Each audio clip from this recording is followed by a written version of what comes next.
Hey everybody, how you doing? It's Bruce here from Traveling with Bruce and my other channel, Stock Markets with Bruce. Welcome to viewers of both channels. I thought I'd make this recording today.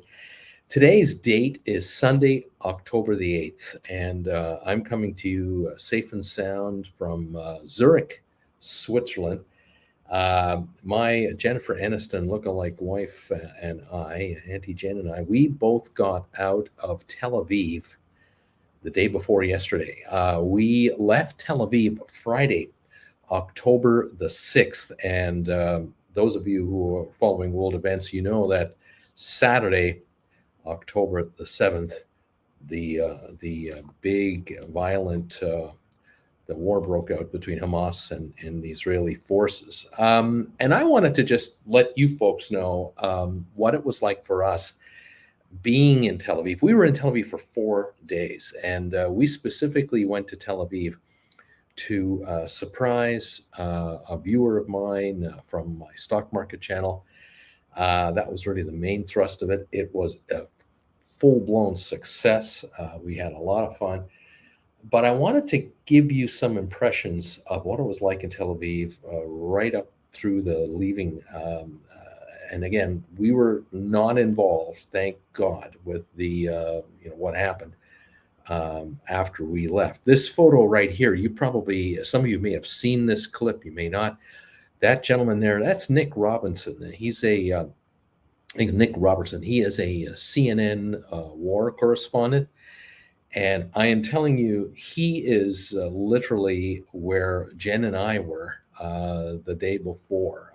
We had taken a bus from the terminal in Tel Aviv, Ben Gurion Airport, towards our plane. And what you do is in our case, you get bussed out to your airplane and you walk up one of those ramps you see there, those stairs, into your aircraft. Now, Nick had just gotten off an airplane with those other passengers there when the air sirens went off, and they were all told to shelter in place, I guess right up against the building itself. And he was reporting live without any serious equipment, just him and his cameraman just on the spot.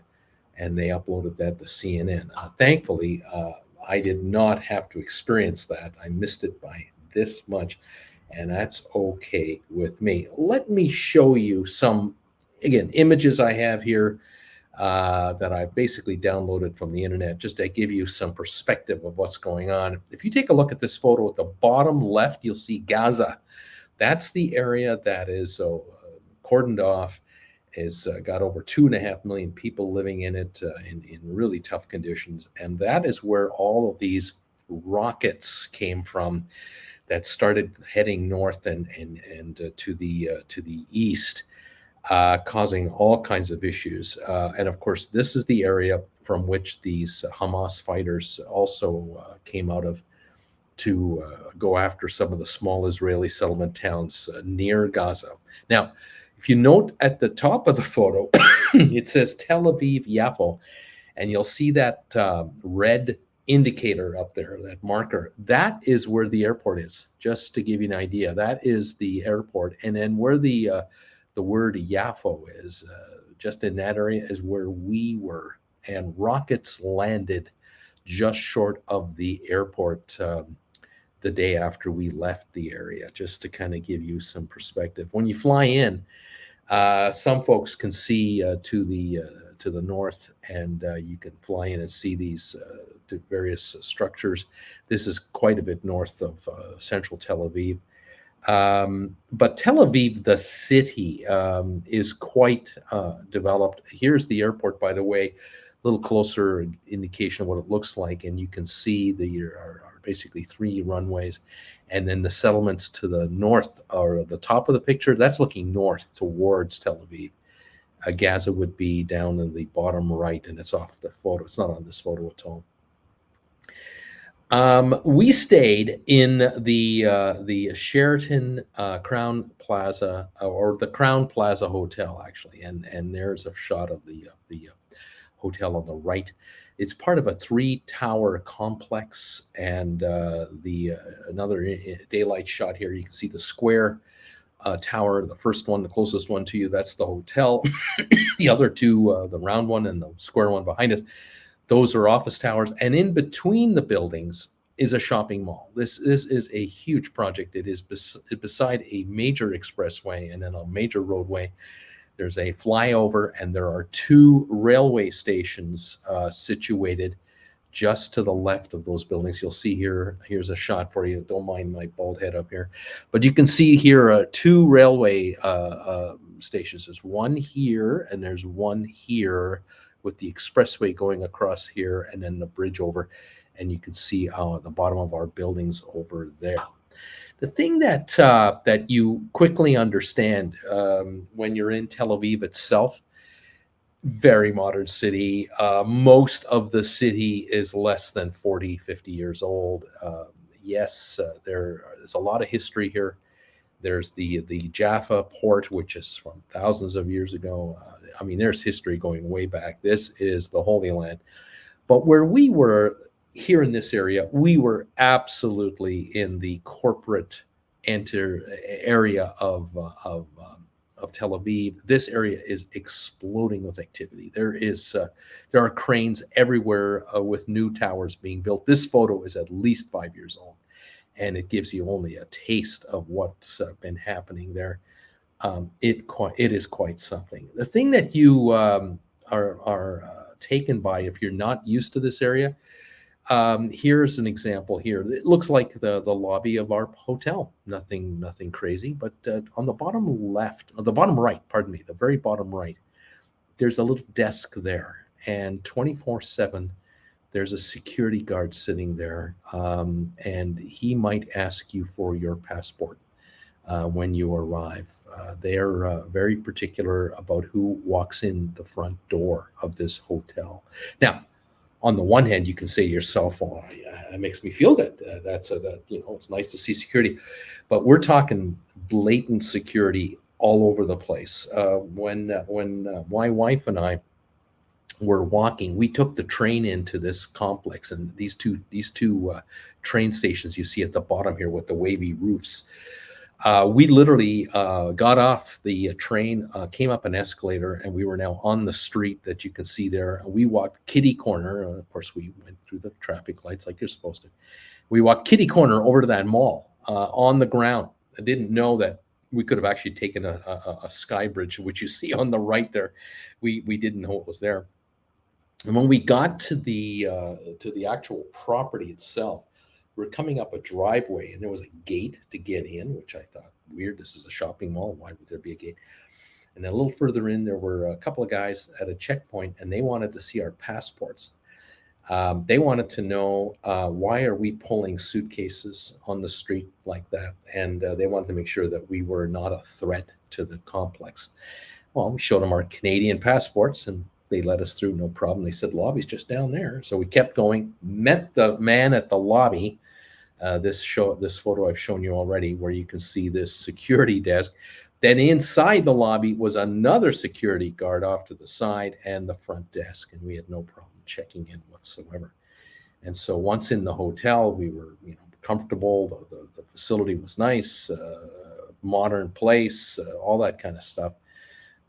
This was our breakfast room here. We had breakfast included on the 11th floor of the complex, and very well run. But what I sensed, I tell you, I had this feeling in the pit of my stomach. Something's just not normal here. Something's not normal for me, my normal.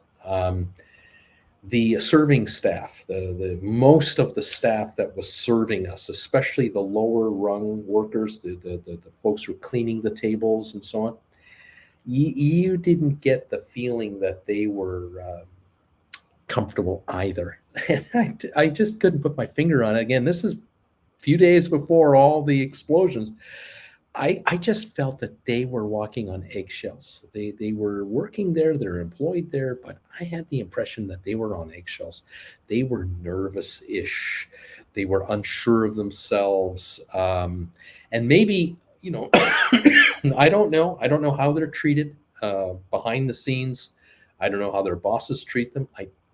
I have no idea on this, but boy, I didn't feel a vibe of where they were really comfortable. The people that worked at the hotel that were comfortable were the senior staff, and I got the impression that they were Jewish and had that feeling of security and ownership, whereas the lower rung employees were not necessarily Jewish and they were second class. And I couldn't, I can't prove it, but boy, I had that vibration.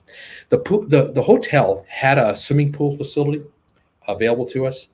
I didn't go. I just wanted to stay in my room when I was there. I was doing my work on YouTube, and then in the evenings, we had arranged to meet our friend that we surprised. And we went out to 3 different restaurants 3 nights in a row, and I let him handle everything. And the cabs and the restaurants, that same vibe was there for me personally, just me. Now, I can't speak for any of you out there who've ever been to Tel Aviv or would like to go. I can tell you this. Here's a shot of the nightlife. Tel Aviv is a young town. This is an area where the younger set hangs out, and they are having a good time, generally speaking. Being out here in early October, the evenings, this is not an October shot though, because those folks are wearing jackets, but the evenings were still 79, 80 degrees Fahrenheit, 26 Celsius, very warm, humid, very comfortable though. 78 degrees with high humidity is very comfortable.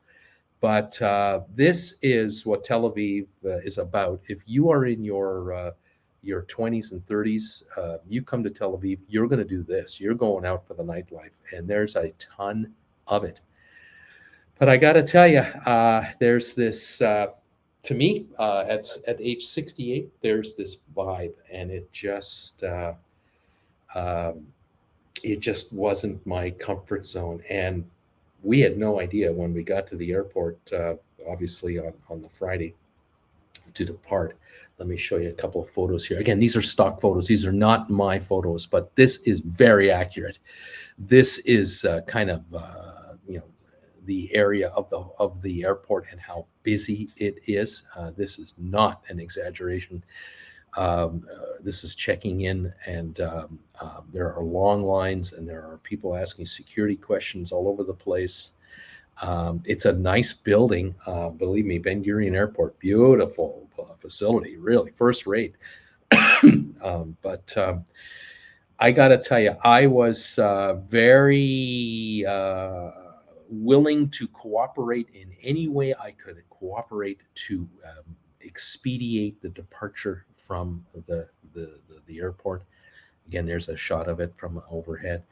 There are El Al planes, of course, and we were flying from Tel Aviv to Zurich on El Al. And I knew that going on El Al, it's the first time I've ever been on the airline. I knew that there would be enhanced security features, just the way it was. And I had no problem with it. I was, quite happy cooperating any way I could, answer any question you want to ask me, go ahead, check out my passport, go ahead. I'm just a Canuck. And we had no problem getting through the airport as far as the check-in. But I got to tell you, they tell you to get there 3 hours early, and here they mean it. Maybe in your local airport, in your hometown, when they say you got to be here 3 hours early, you figure, well, I can be 2 hours early and still have plenty of time to get through. Not here. You better be 3 hours early, because you are going to be in lines. They're organized and they're not chaotic. They're very, with the barriers, you go around and around and around. But I tell you, we needed all 3 hours, Jennifer and I, to get through check-in, get rid of our bags, go through security, just you name it. We ended up at a remote part of the airport. We had to take a bus from our gate to our plane.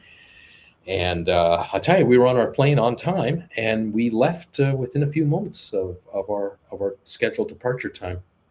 But we were the lucky ones. We didn't know that within 24 hours, Ben Gurion could have been and was partially shut down. And apparently today it is not operating as normal. And I didn't know that 24 hours, within 24 hours of me leaving, this guy from CNN would be coming in to cover a war in Israel just a few miles away from where we were staying. I had no idea Nick Robertson was coming to town, and he probably had no idea he was coming in either. And here are people lying on their luggage, around their luggage, cowering everywhere they can as they were hearing explosions in the distance, wailing, sirens going off. And of course, it's been nonstop international coverage of the carnage that has gone on. And those are my impressions. One last thing I'll tell you is we landed in Zurich on time, 4-hour flight, gorgeous weather, smooth flight, everything great. We got off the airplane, and Jennifer and I are walking on that jetway towards the terminal here in Zurich. And as we're coming off the jetway, there were 2 policemen standing there that had police on their badges and on their backs. One guy had a full-blown AK-47, and he had his hand on it. Like it was ready to go. And the second guy was a spotter, and he was loaded with weaponry as well. I had not experienced that this close in person. The 2 gentlemen were no threat to us. They were there as security. And I suspected that at the time. I thought, well, this must be an El Al Airlines request, that Israeli airline coming into foreign country, that there would be security at the jetway just to make sure there would be no issues. I thought that was the game plan. Maybe that is the way it's done. Maybe that is the way it's done with all El Al planes in all countries that they land in. But that kind of threw me for a bit of a loop. But after we passed those 2 guys, we walked all the way through the airport, didn't see anyone else. Today, however, we're staying in a hotel at the airport, and it was yesterday, actually. Yesterday, we were in the airport just because there's a shopping mall connected to it and all that, and we saw security enhanced. We did see enhanced security. Very interesting, even in Zurich, Switzerland. Just a little thing that shows you that it's not normal. And so there you go. There are my impressions on this, getting out of Tel Aviv in the nick of time.